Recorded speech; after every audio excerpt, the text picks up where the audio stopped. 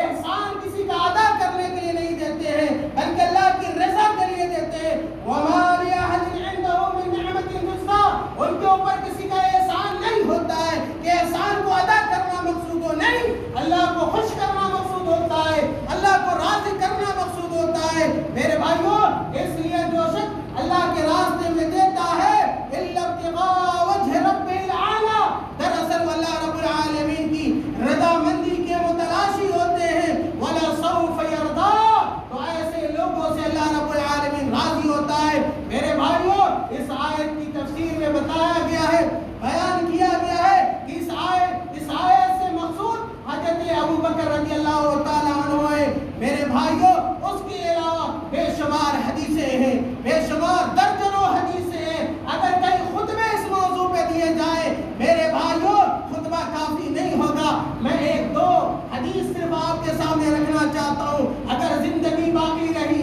حیات باقی رہی، موقع ملتا رہا تو اس طرح کے موضوعات آنے چاہیے، صحابہ کرام کی فضیلت بیان کی جانی چاہیے۔ ایسے ہی کہ بہت سارے فرقے ہیں، بہت ساری جماعتیں ہیں جو صحابہ کرام سے بغض رکھتی ہیں، صحابہ کرام سے نفرت کرتی ہیں، صحابہ کرام کو گالیاں تک دی جاتی ہیں، صحابہ کرام کو برا بھلا کہا جاتا ہے، ان کی شان کے اندر تقصیر کی جاتی ہے، ان کی شان میں میرے بھائیوں گستاخی کی جاتی ہے۔ میرے بھائیوں، ایسے فرقوں سے، ایسی جماعتوں سے، ایسے لوگوں سے متنبہ رہنے کی ضرورت ہے۔ اپنے دین کی، اپنے اسلام کی حفاظت کرنے کی ضرورت ہے۔ ایسا نہ ہو کہ جانے انجانے میں ہماری زبان سے کوئی ایسی بات نکل جائے جس سے کسی صحابی کی شان میں میرے بھائیوں گستاخی ہوتی ہو۔ ایک بڑی لمبی حدیث ہے جس میں ہجرت کے واقعے کو میرے بھائیوں بیان کیا گیا ہے۔ آپ دیکھیے کہ اللہ کے رسول صلی اللہ علیہ وسلم کے ساتھ حضرت ابو بکر رضی اللہ تعالیٰ عنہ، اور میں نے کہا کہ ہجرت کے موقع سے اللہ کے نبی صلی اللہ علیہ وسلم نے ایک غار میں پناہ لیا تھا، جس غار کو غار زور کہتے ہیں،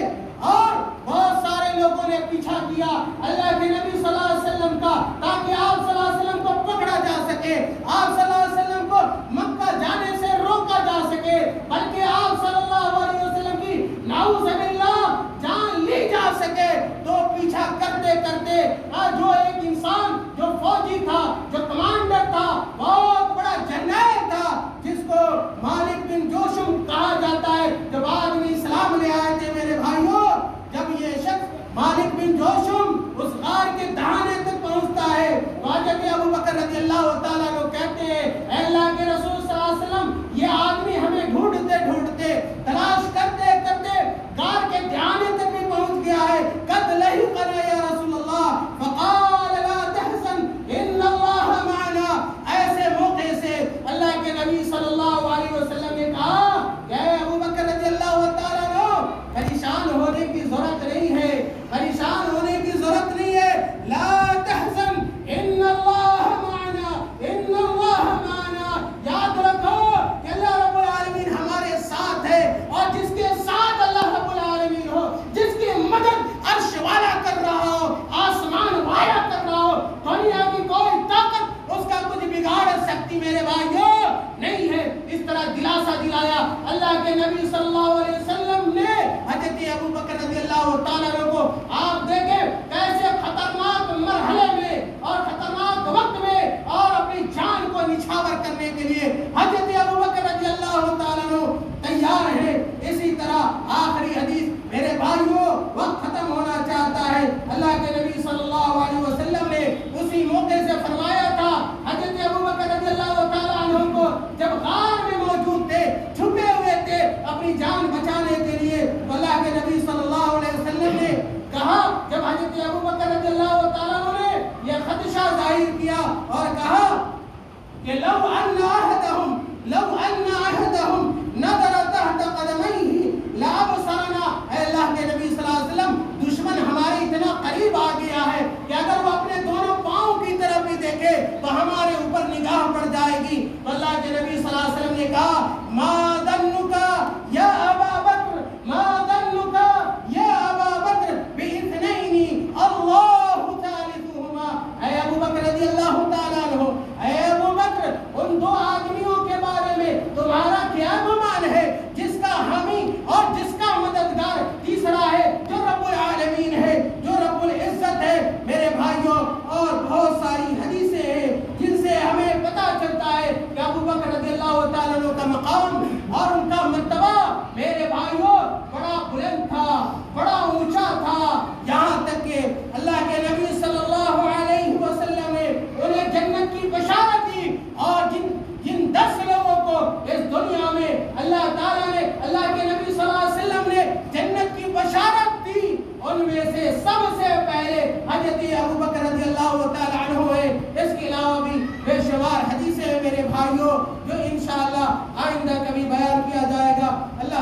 دعا ہے کہ اللہ تعالیٰ ہمیں اور آپ کو نیک عمل کی توفیق عطا فرما دے. اللہ تعالیٰ ہمارے دلوں میں اپنی محبت پیدا کر دے, اپنے رسول صلی اللہ علیہ وسلم کی محبت پیدا کر دے, اپنے اور اللہ کے رسول صلی اللہ علیہ وسلم کے تمام صحابہ کی محبت پیدا کر دے. اللہ تعالیٰ ہمیں جب تک اس دنیا کے اندر زندہ رکھے, اسلام پر قائم و دائم رکھے, اور جب ہمارا خاتمہ ہو ایمان پر ہو. وآخر